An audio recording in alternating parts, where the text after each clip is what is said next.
Welcome everyone to another edition of Talking Sam. Thank you so much, you beautiful, lovely, gorgeous individuals out there for joining me today. And on today's edition, I'm gonna have the most innovative, creative performers in the world today. I say in the world because this fellow right here is on the other side of the planet that I'm talking to with. He is a songwriter, he is a singer, a producer on some of the best songs you can find on YouTube today. He is the one, the only, Meelz. Meelz, thank you so much for joining me today. Thank you so much for having me. Yeah, of course, absolutely. And before we get started, how are you doing? How's your day going over there on the other side of the planet? It's good. Weather has been very strange, which didn't Mm, line up with my plans today because there's a lot to do today. Of course I'm working on new music, but right. I was in the shop and I had to go out and meet people and stuff. Oddly, very busy weekend. Considering none of this was planned. Like suddenly the car had to go and the Oh, rain dang. happened. And it's like, whew, having a lot of fun. Having a lot of fun. As long as you have the fun part, that's all that matters, right? And we're gonna get started on how you pretty much first got into music.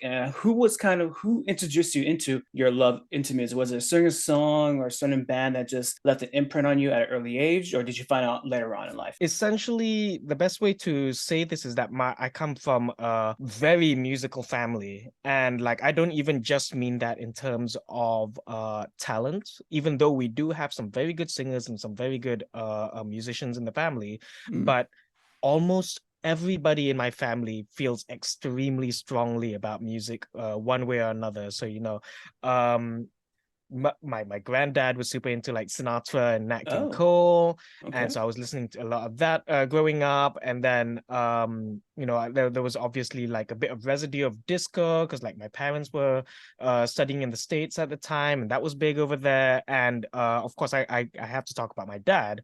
Mm. My late father was I know him by jazz and jazz fusion. So every time I hear a jazz Okay. song or a standard and stuff, like I will think of him, but he was a lot more into rock, kind of prog, kind of classic. So it's like Pink Floyd, Steely Dan, that kind of Oh, stuff. okay, nice. And so like my dad was a pianist and he was playing all the instruments, and he was the one in the family that had a jump start on the whole home recording thing. And it was really like that was so kind of like inspirational to me growing up, where I was just like, that looks so cool. I'm not super into this jazz thing, but I do want to do that with something of my style. And I was listening to a lot of Eminem, Simple Plan, a Oh, lot of pop music growing up, and I was just like, I want to do something a little more like that. So that's where Guitar Hero came out, and that's where I really got my bug for rock and roll okay. and metal and stuff. So I was just like, yeah, this is what I'm gonna do. Nice. And speaking of Guitar Hero, I see in the background you have a number of guitars behind you. There it is right Yeah. there. Yeah. And just seeing from your videos and your posts, you're a fantastic guitarist. I was Thank just you. curious, are you into any other music instruments that you're familiar with? You play other kind of any other kind of instruments when you're performing or you're making your music? So, I actually my first instrument that I learned was piano because my dad Mm, was like, and this is very helpful advice to any wannabe musicians out there that want to get started. Definitely start with piano first, and it doesn't matter what genre because that is probably the best way to learn theory, and it's the best way to okay. get your feet wet in terms of how music works, how notes work, and all that. And then of course with guitar, but before I got into guitar, like I was playing bass. I still play bass in my other Okay. band, the Stigmatism. And of course I sing, I rap, I scream, Yeah. and I play drums, even though like for the most part on most of my recordings I don't actually play drums. Those are all electronic, but I do play drums. I can record drums. I just time and sound and all that. But yeah, drums. Would love to take up turntables at some point, actually. That's something I've been thinking about. Oh, interesting. Okay, a little bit of a DJ challenge for you, isn't there? A Limp Bizkit hat going on here. Hey, exactly. I was gonna say. And speaking of on you and your family, how it's so music is so influential with you and your family overall. Did that just come natural being a performer when you're going off and singing in front of crowds, whether being from even your early days at school to now doing it at cons and everything like that? Are you a natural performer, would you say? I I guess so. Like it never really Because I hear a lot about people talking about things like stage fright or like how Hmm. to command a crowd and how to present yourself, whether it's online on a video or on a stage and stuff. And like I don't want to sound like I'm being showy or anything, but it did kind of come naturally because like when I get on stage, like I'm at heart I'm an entertainer and I do like to kind of like not so much put on a show for people, but I want to lead the crowd and kind of get the Mm, party going and like people come to have a good time and I really enjoy that and I feel like stage performance and like even down to studio recordings, like the way that my voice sounds or the way that I'm playing a guitar solo or something, all of it is storytelling and I just love telling right. stories. What was your first performance, if you want to share with us? Was it at a school performance, at a gig that you Ooh. made independently on yourself? Was it just a bunch of fun of family and friends? What was the first iteration of Meelz? Ooh, the first performance. I think I want to say a school talent show. No, Okay. it wasn't a No. school talent show. Mm. Um, if it counts, it's probably the school play or like because I grew up in England, we used to have Oh, okay. nativities in England. So like Mm. I would play like one of the small backup dancers and stuff. Like there was that, the school plays, and then the first time that I was able to really bring like my own swag was Hmm. like probably when I was like 8 or 9 and like the older kids were bringing like Linkin Park and Simple Plan to the stage and I'm just Okay. like okay well I'm into Eminem and the Black Eyed Peas so I would bring that to stage so Okay, nice. yeah Now, that's yeah always what, always been performing never started never stopped. and true. Hey, what was the song that you used? Did you use something from Eminem or Black Eyed Peas, or did you put like a mix of both? Like it depended like sometimes like a school talent show someone asked for Where Is the Love so I did that with my Okay. brother and then I remember at one point I wanted to do Lose Yourself by Eminem. I can't remember when that was. There was actually no, so when I was about 8 or 9 there Hmm. was this jazz festival happening. If you know, if any of you out there know your Malaysian geography or like if you want to go into Google Maps real quick, Mont Kiara, which is like that's a hub for like all the bars and music and like a lot of nightlife and stuff. There was a jazz festival that my dad was doing Okay. and I was too young to really comprehend what exactly was going on, but he just said to me and my brother that I want the both of you to perform Where Is the Love by Black Eyed Peas. So he had his entire band, the entire ensemble, learn Black Eyed Peas. So we were up there at like the age of 8 or 9 or so. I think my brother was like must have been like 6. But we were up there, we were rocking the world, and that's probably the time that I got my performing bug, actually, now that I Okay. really think about it. Dang. Wow. Okay. Nice. And after your school time, high school time, did you go off to college and university to try to learn more about the craft of music and producing it or anything like that, or did you kind of just venture off on your own from there? When I went to college, I didn't actually, how do I put this? Because like my college life was a little bit helter-skelter in a sense that I moved out to Australia. I Okay. brought my bass thinking that maybe like I could find a band or something. I only ended up finding one band with my classmates and we played one show for it was some nights I can't remember, but we played one show where we were covering news of all things and I didn't end up actually like finding any like music like because I was doing my studies and I was getting into My Little Pony at the time so like I Okay. wasn't really going out to the music world at the time. Speaking of My Little Pony, I was going through your YouTube channel. One of the very first videos you put out was a tribute to the show. And I was just wondering to ask, what gave you the push to finally put some of your work out there on YouTube, Spotify? Was it just a push from a friend, family member to say, "Hey, you got the talent, you go work ethic, put it out for the world to see. If one person listens, that's great. If 100 people listen, that's great. At least someone's listening to your work." What gave you that push? And was there any trepidation to putting your own work out there at the very beginning? So something you got to understand is that the internet at the time of So the first few songs that I put out was a cover of a fan song for My Little Pony called Nightmare Night.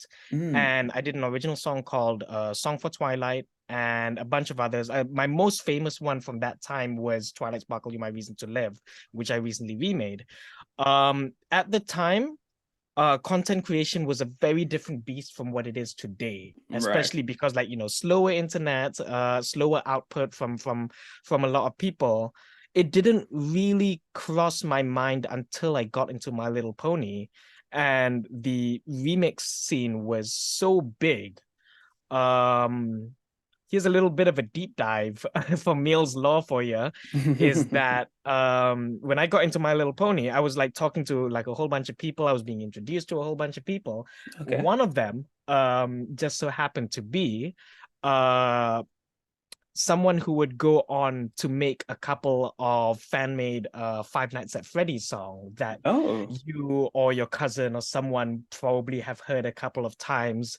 okay. So anyway, when I was talking to the Living Tombstone, he decided like, hey, do you want to join one of these Skype groups and stuff? Back then, Living Tombstone was a much more underground name than Hmm. what it is today, with the Five Nights at Freddy's song. But at the time, he was like one of us. He was in our crew. He was making My Little Pony songs, and I can't remember how I met him, but he was just like, hey, do you want to join one of these Skype groups? Back then it was Skype. We weren't using Discord, it was Skype. And I was just like, yeah, Okay. okay, sure, why not? And I'm meeting all of these different musicians, and Oh, these are people that are household names today. So like people like Silverhound. This is when the first time that I'd heard of Silverhound was in the random call that he was in. You probably heard of Rustage, who's yeah. off doing like a whole bunch of anime raps. That's how I first heard of him, and he was just a kid at the time.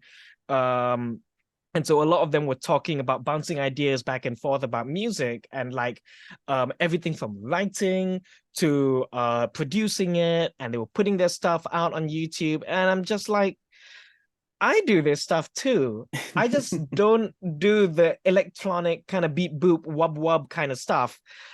I got to bring some rock and roll into this. And Okay. so I pick up my guitar and I record Nightmare Night and Song for Twilight, and I put that out into the world. And I'm just like, hey, I'm here. I know everyone's into this kind of music, but this is what I'm into. You want on board? You got it. Nice. And that's kind of a little cool little tidbit story that you mentioned right there with the Living Tombstones and how topical it is right now, just them killing it with the Five Nights at Freddy movie and everything and just Yeah. blowing up. As a performer that you are, you're also a songwriter. And you mentioned you had some original songs for Twilight. I would imagine you have some certain times that you go through writer's block when you're creating a new song for whether it be for My Little Pony, Owl House, She-Ra, Steven Universe. What kind of are your methods? What do you go through to make sure you can power through that writer's block that you've put through your work through over the years? Honestly, just put down the pen and go outside and touch some grass. Like, that's the cliche answer. Like, everyone says it, but it's true. It's so true. Cause like sometimes I'll be there. I've been promising for the longest time that I'm gonna have the sequel to More Than Friends, the third song of the trilogy. Um and like for the longest time I've just had writer's block, and I'm just like, I know I want to do this song, and I know roughly how the story ends, and I really want to do this, and it's gonna come out really great. I know it is.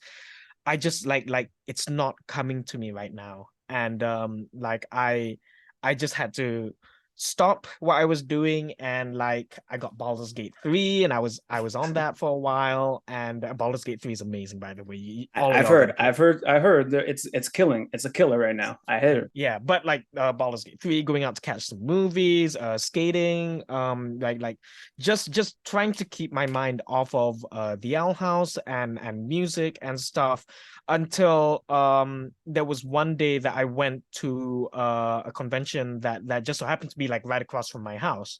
Oh, And so I go over and I meet so I don't know how what am I talking about? Dojin booths are everywhere. So there's a Dojin booth that is selling art prints from Genshin Impact and the Owl House. The Owl okay, House okay. isn't really the biggest thing in Malaysia. So it's like Hmm. when we meet a fellow Owl House fan, it's like, oh my goodness, like Owl House, right? So I meet her, and I'm taking a look at the prints. I'll send you the links in a bit because I do wanna plug this artist out, but like, Absolutely, oh, please. actually, no. Hold on, folks. Hold on, folks. We're getting some live prints No, coming in hot. this is the print that I saw. Okay, Excuse nice. the reflection, Now you're and it was good. just like I saw the prints and I just fell head over heels in love with this art. And there's another one with Rain and Ida, and it was like just immediately like, hey, my name is Meelz, I did these songs, and like I really want to meet you, give me your Instagram and everything, and like I want to buy these prints. I bought a whole bunch of the prints, I put it up, and I remember one day I was just like, I gotta get back to work. So I'm just sitting there and I'm just looking at the print, and I'm just staring at this exact one, and I'm just Hmm. looking there, I'm just looking there, and all the entire instrumental just comes out. Like I can hear it. I can hear it, and Mm. it all just comes out naturally. And within 2 hours, the third song was already done. Oh wow. Okay. So like the basically the moral of the story is, you writer's block, you can't help it, but don't, whatever you do, you just can't force it. Like go outside and inspiration will hit when you least expect it. Words of wisdom right there from Meelz himself. While we're on the topic of the Owl House, I just gotta ask, what was it about the show itself that really connected with you and just kind of motivated you to put out these songs dedicated to the show? And is there any particular character that you more resonate? The reason that I picked up the Owl House was because okay, so it's a domino effect of Steven Universe ended, and I'm just like, what do I do with my life? So I watched She-Ra, Mm. and She-Ra ended, and I'm just like, well, what do I do with my life? And so I'm still kind of hyper fixated on She-Ra. So I go online and I look up um reaction videos to She-Ra just to kind of like relive all the big moments and all the Right. stars, just cry all over again. One of them just so happens to be Elijah, not so average fangirl, and the other videos that she has just so happen to be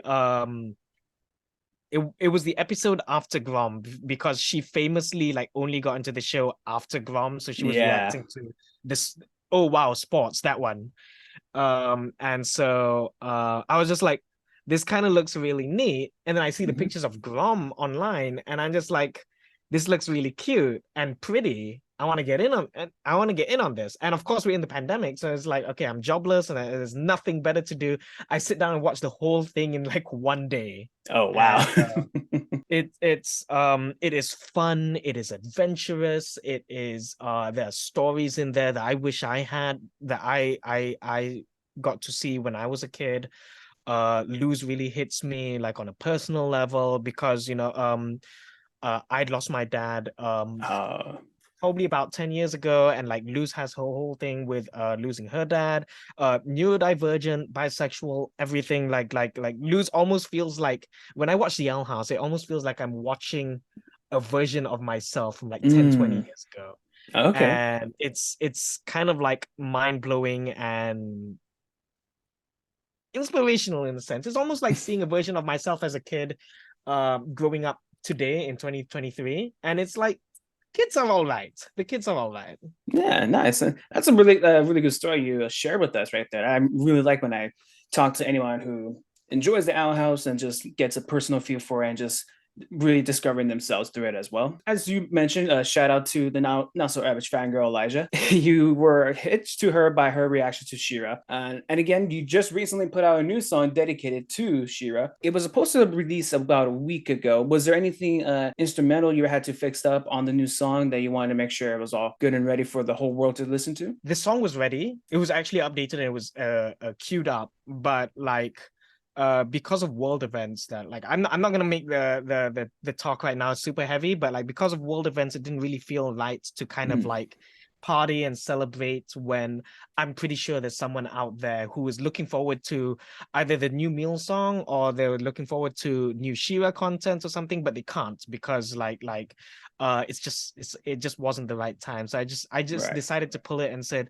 let's put it on the shelf. And like, because I'm all about like making sure that everyone is having a good time, no matter who you are, no matter where in the world you are. I want to like look out for them and said, look, there's all the time in the world to enjoy a cool pop punk song about your favorite cartoon. um Let everybody kind of like chill out first, mellow down, and like we'll regroup and we'll celebrate Adora and Shira in a little bit. So I decided like 1 week later, it seems about right. Like we can't be waiting forever, and like Right. we want to have our fun. We want to celebrate the show. Like with 5 years of Shira, so like of course we got to celebrate that, right? Yeah, of course, absolutely, man. One of the better shows out there that we wish that would kept on going, but you know, is what it is. We got what we got. Don't be sad that it's gone. Be happy that we have it. Good on you for waiting on that time, just for having everything simmer down a bit. Quickly on while we're on this topic, I wanted to ask you, how do you go through creating a new song for certain shows, like for Shira, like for Steven Universe? Yeah, I see mostly you have more dedicated to Lapis Lazuli. Is there certain Mhm. characters that when you see them, you just have that attached to, like you said, for Loose, you just want to dedicate more to them and see what you can create with this new song? Really, I just kind of have to follow my gut, and Hmm. like if an idea hits, and so like I will, just like the rest of you out there, like watch the show just like normal, and like sometimes a little bit of the marketing does come into play. Like for example, I released a song called Bad Girl Coven, and I'm very vocal about personally not liking the song very much, but it's also a fan favorite that everybody really enjoys. There are TikToks on it, and like everyone's asking for it live, so I'm always playing that. But I really like, I didn't really like writing it, and I didn't really like Hmm. playing it, but Okay. that was it was one of those things that just like it felt right, because Ida's such a loved character, and Bad Girl Coven is such a really fun, cool concept. So I put that out there because I think that people are gonna enjoy it. And then on the flip side, something like my Lapis Lazuli medley. So Lapis Lazuli is like my favorite character of anything ever. Like literally me for real, for real. Okay. So with things like that, I kind of had to like not think about the marketing or the algorithm or anything, and like if an idea hits, like boom, like I know I'm gonna make something that's really really great. Whether people want to click on that, whether it's clickbaity enough or whatever, doesn't matter. I didn't even think the Owl House was super big. It was as big as it was when I wrote Just Friends, and like that caught on like crazy. And then the worst example of this is like when I just followed my gut, was I wrote a song called The Isolation Car, which is inspired by Infinity Train, which is an Hmm. original story that kind of takes place in the universe and doesn't really have anything to do with the characters you know in the show. So that's already strike one. Strike two, it's like it's a less popular show. Like sad to say, it's a really good show, but it's less Yeah. popular than like The Owl House and Shira and all that. And then strike three is the fact that it's a deathcore song. So it's like genty, kind of like if you want to search them up on Spotify real quick, like if you know bands like Periphery and Veil of Maya, Emure was a big like yeah, Hmm. kind of music. And um like my audience mostly mostly come from like cartoons and stuff, so I'm assuming a lot of y'all are kids that aren't really into the heavier side of things. um so when you mix all these things together, I was just indulging in myself. And sometimes you kind of got to do that. Number one, to keep your sanity. Number two, to just make some really, really good music and some really, really good art, because that comes from the heart. And then sometimes you want to ride the algorithm as well, because you want to go out there and reach out to everyone and make sure everyone has a good time. So really it's just so many factors that come into like deciding what to write, when to write, and like what inspires you. Is just, if it hits, it hits. Okay, nice, nice. And it's very interesting. You pretty much break it down on what how someone will listen to and how someone will not listen to it. Like you said, three strikes and you're out if he doesn't hit all the bullet points. I find that very interesting. And thank you very much for sharing that kind of like your thought process when you're going through all that. Now, when I was going through your work and everything, I see that you have, like you said earlier in our interview, you've done a couple of cover songs. When you do a cover song, do you just listen by how performers singing the song, how certain beats and cadence go before you pick what you want to do? What kind of is the process, and how difficult is it trying to put out a cover song to try to, well, I'm probably not avoid copyright, that's might be inevitable, what's, but when you put it out for YouTube, Spotify, anything like that, is there any workaround that you're trying to do to make sure anyone can listen to your cover? I think and this is why I don't really do covers very much, on top of the fact that I'm like fundamentally not really that big a fan of doing covers, unless like I'm going to really bring something uh unique to the plate and like really make it my own. But yeah, so when I do covers, from a business standpoint, I kind of go, okay, well, this is something that I know I'm not going to be making that much money off of, because like part of the royalty is it's going to be picked up on YouTube by, Right. you know, like if I cover Simple Plan, like it's going to go back to Simple Plan in one way, but like I try not to do it on Spotify just because like I don't want to really have to deal with it. So like my when I cover a song, it's either a last resort, like I'm scrambling for something that I want to put out, like I want to do something, or there's a void that I have to fill, and I'm just like, okay, well, I'm gonna cover Limp Bizkit. But Okay. or if it's something that I know is going to be fun and I know is going to like really click, like I covered Korn's version of Word Up, which was a song by Cameo, which was from the first season of Infinity Train. And I'm just like, hey, I know this song. And like I remember the first time I heard it was actually the Korn version. And I'm just like, Okay. well, two and two together, it's like, well, I'm a Korn kid, I'm a new metal kid. So like there you go. Just on the topic on the business itself, was going through some of your tweets from earlier in the week. Someone put out that a studio exec wants to stop musicians from trying to put out new versions of their songs later on in life. And as a producer yourself, you put a tweet out saying, "Hey, everyone should be able to put out their own music without having to deal with any legalities later on in life, or some producer who have no idea about music, anything like that." As a producer yourself, when you see stories like studio execs and producers wanting to cut down on musicians trying to retool their songs that are on in life for new albums, you see that and you go, hey, no, that's not cool. That's not right. If you're a singer, you're a songwriter now, make sure you fight for everything that you are worth and all your music that is yours. As a Mhm. producer yourself, do you always want to make sure you're defending the artist itself instead of the studio or executive that might try to get the royalties off of that? Yeah, so I mean, I like absolutely like we are fortunate enough in 2023 where music production has gotten so much easier and so much cheaper. Like back in the day, you know, these tweets are addressing Taylor Swift's re-release of 1989, Mm-hmm. where because of some legal disputes, another studio owns all the original masters, but not the songs themselves. So Taylor was like, hey, I'm gonna re-record them. So these are the same songs, but like fundamentally like different recordings of it. So like obviously like these songs need to live on, and she needs to be able to have the freedom because she wrote them, and all that. And Right. what I was talking about was essentially in 2023 it is so much easier. Like I'm this is my studio.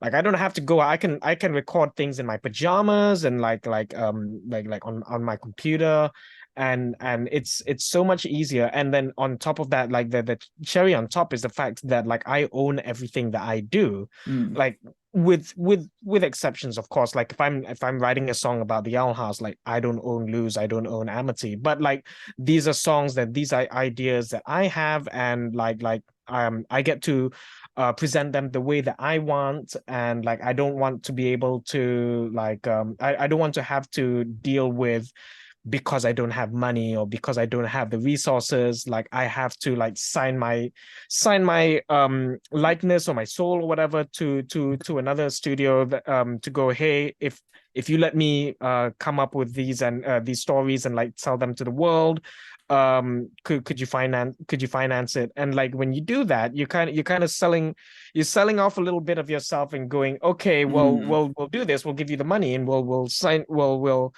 help you get this done. But in return, whatever you do with us, it now belongs to us. And you see this happen all the time. You see this with comic books as well. You see Yep. this with cartoons. And like Dana Terrace doesn't actually own the Owl House. Like even though this is all the baby from her brain, like it's Disney's property. Yep. And a lot of the time you do know what you're getting yourself into, and I respect it. And when you're writing, like I see Spider-Man pictures behind you, and I'm just thinking about Yep. how Miles Morales and Silk and Mm. Spider-Gwen are all like the brainchild of like just some writer that just so happened to be working at Marvel at the time.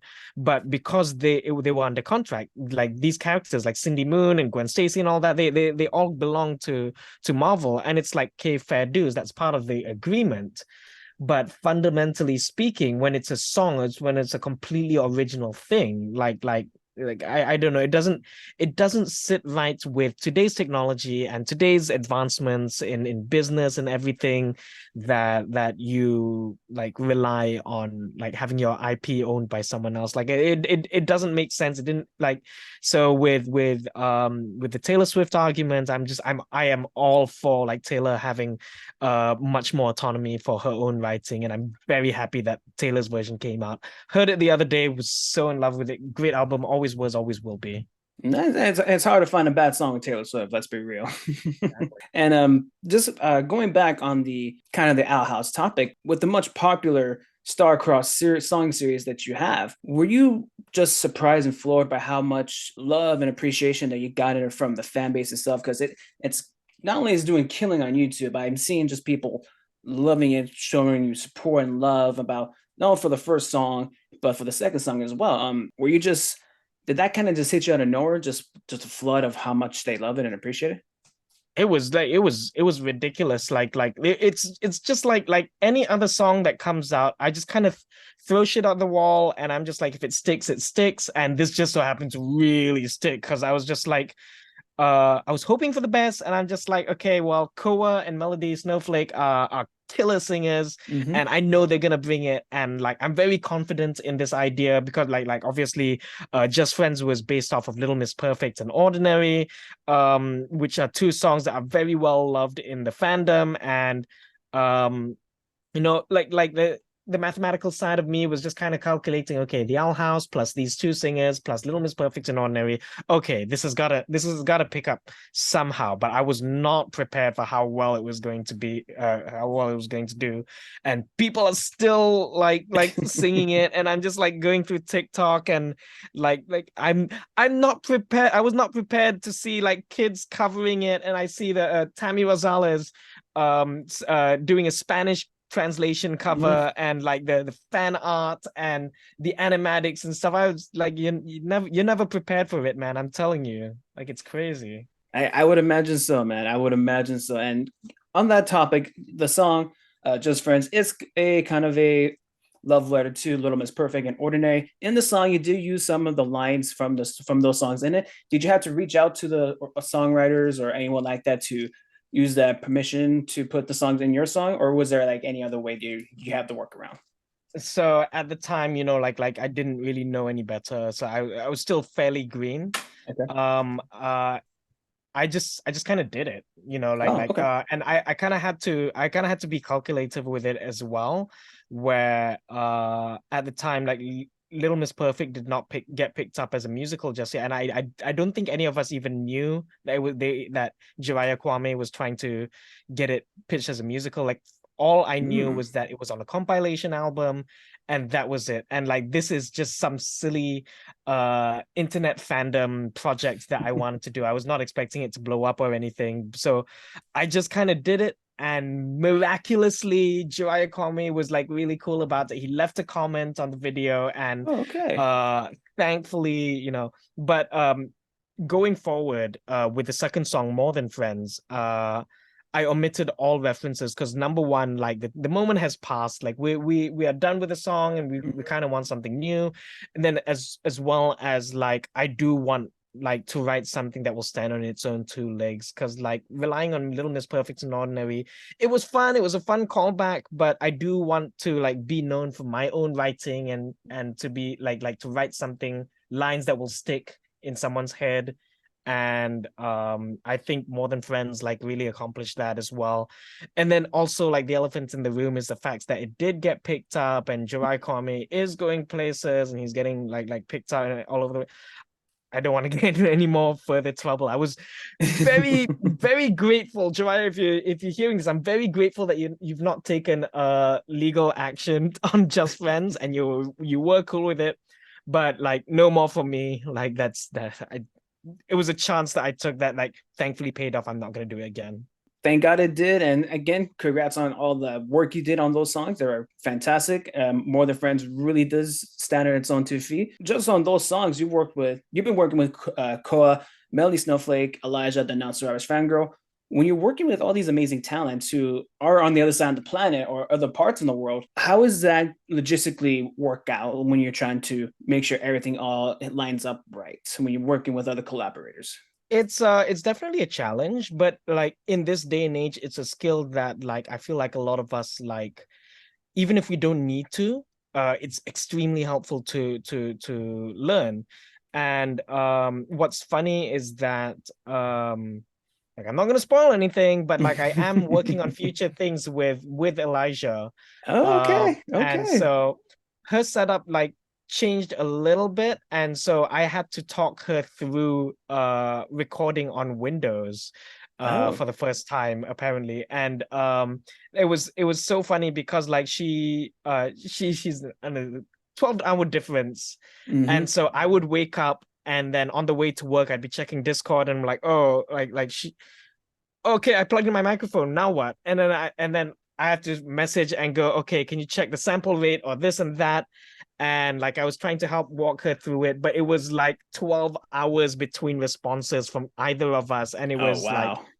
very difficult until like we have to schedule an appointment. Let me pen you in. I'll have my people talk to your people and like we'll get it on, and then we'll get on a Discord call, and then we will hash it out. And I think like if you are asking how to do it, the answer is simple. Just break your sleep pattern and get on Discord calls. Like it's not super advisable, but that's really the best way that I've done it. And I'm naturally a night owl, and it's served me well with working with Koa and Elijah, and thankfully Melody Snowflake is just under me in Singapore.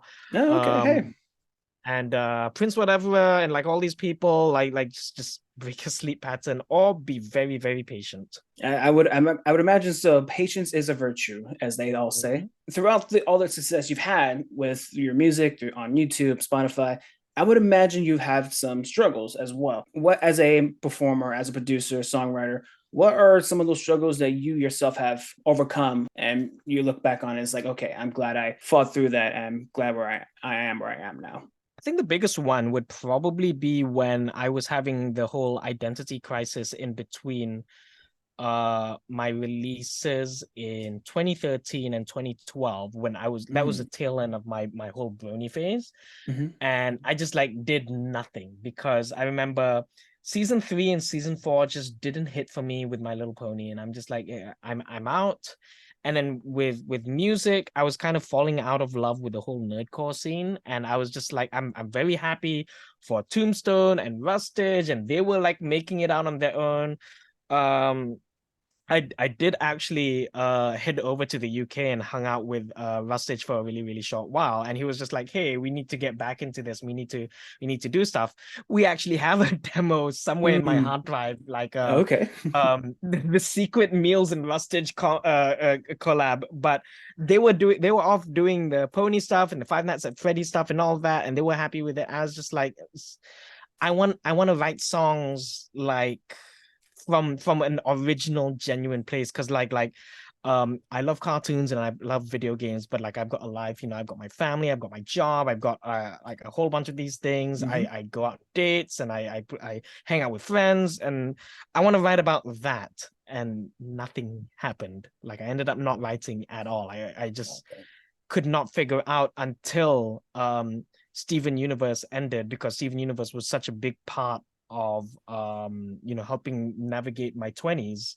And especially Lapis Lazuli, her arc resonated with me so hard, to the point that some of the things that were happening to her in the show was happening to me in real life.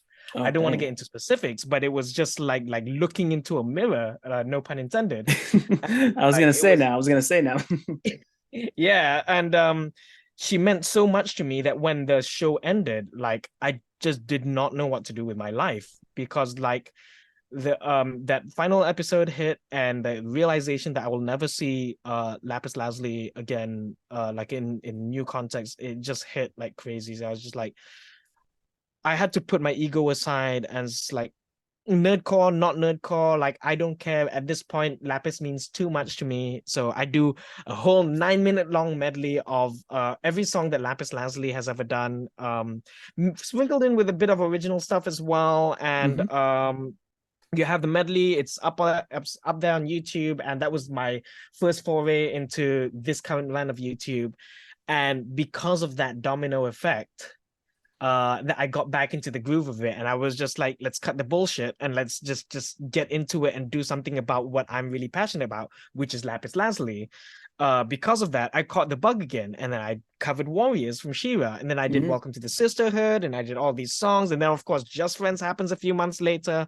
So um I did like that was kind of my parting gift to Lapis, because I just like she meant so much to me and was so instrumental in my 20s and like me as a person today. And then it might sound corny, but like it feels like my entire success on YouTube now is her parting gift to me. Mm. So like, it was just like that initial hurdle of what can I do to get back and to falling in love with music again, and what Right. did it take? It was Lapis Lazuli. Oh wow, okay.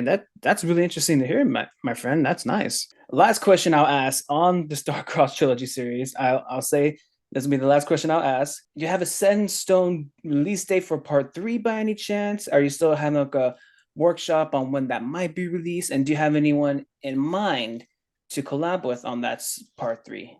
I do want to keep it, under wraps for now. Hmm. All I will say is that a release date has been penned down. Okay. And I know I've been talking about it. I've been talking big games, like this is gonna be great, it's gonna be amazing, and everyone's gonna love it and cry all over again. The TikToks are gonna come in. But like nothing's materialized yet. Just as proof, I literally just finished recording the final guitars today, Oh, actually. So okay. it is happening. I'm not gonna say who's on board with it yet, but you'll probably know at this point, but I'm not gonna say it. So all I will say is that it's coming sooner than you think, and it's Okay. gonna hit a lot harder than you think. Oh man, pull on my heartstrings, why don't you? The finale did that enough. Why not keep on going, huh? Our house never ends in our hearts. And now it does. No, I have to say the fan base is keeping it alive and well. Now, not only the Starcross, is there any other future projects you want to let us know you got working up? Is there another song you got coming up on the back burner you would like to? Let's just say there are shows that I am very excited to do that have not been confirmed yet, so I don't want to say anything, but I there are shows that I'm really excited to do.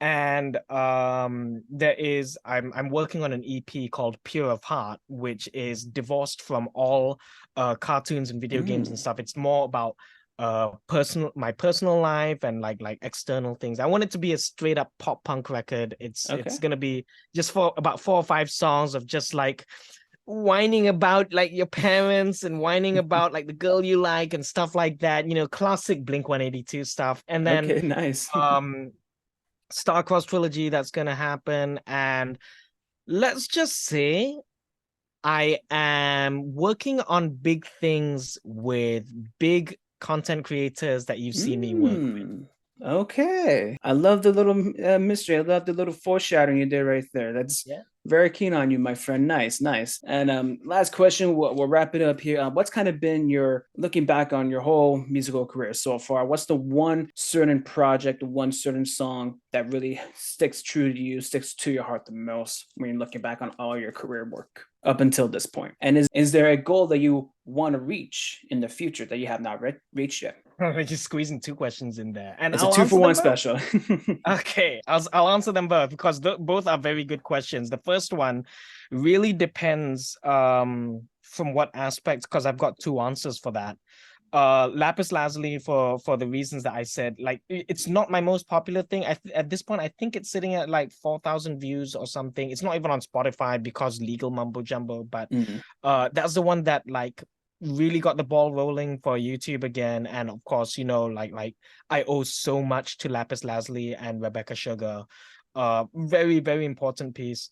There's Welcome to the Sisterhood, which it's a very like I feel like that's probably the thesis statement for me, not only as a performer and as a writer, but like me as a person as well. Like that's um been such a big thing in my life. I've grown up with a lot of very strong women in my life, and like when I am taught about like the default and the patriarchy and all these things, like none of it really makes sense, because I've always grown up with like very important female role models. And it's it's why can't it, it's a very funny thing, because I actually used to date someone who was really, really into Tony Stark, the same way Oh, that I'm into Lapis Lazuli. okay. And like it took me back, because I was just like, what is it because you think Robert Downey Jr. is hot? And she's just like, oh no, it's not.